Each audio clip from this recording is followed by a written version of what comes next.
Gandang araw po sa lahat.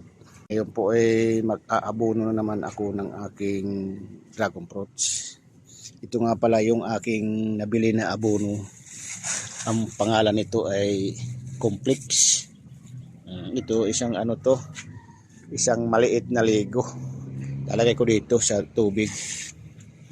Bali ang ginagawa ko dito, bali isa't kalahati na abono ay nalagay ko dyan sa isang timba na tubig. Ayan. Tapos haluin ko lang siya ng ganyan para matunaw yung abono.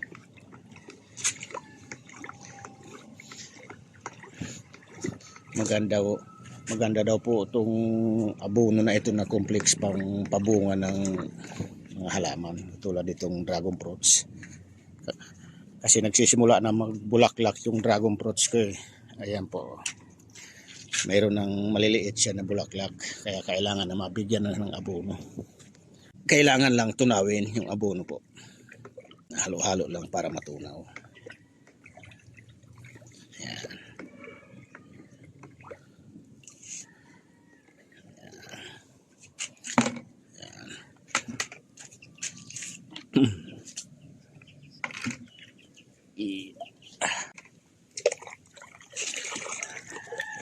Bubuhusan ko lang ngayon ang puno. Yan. Yan. Para lumaki ang bunga ng dragon fruits. Kasi kung hindi aabunuhan ay malilit lang ibubunga. Mga payat ang ibubunga. Ayan.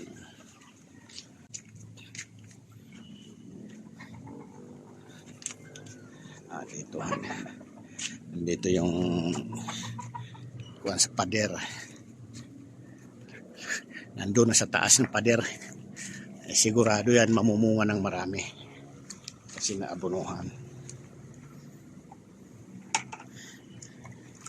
Ito po. Meron pa dito lalagyan ko rin ng abono tong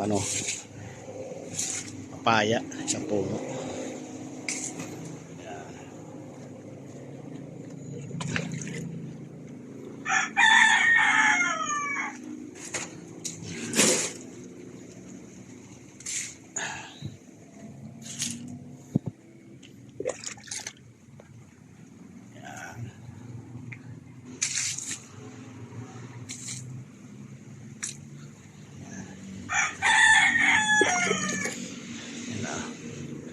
Malago na sa taas.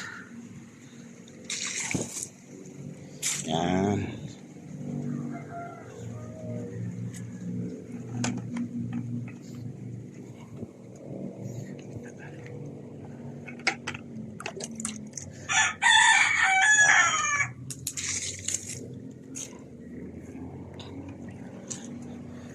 Ganda pagka pati yung ugat nabubuhusan para mabilis tumalab yung abono.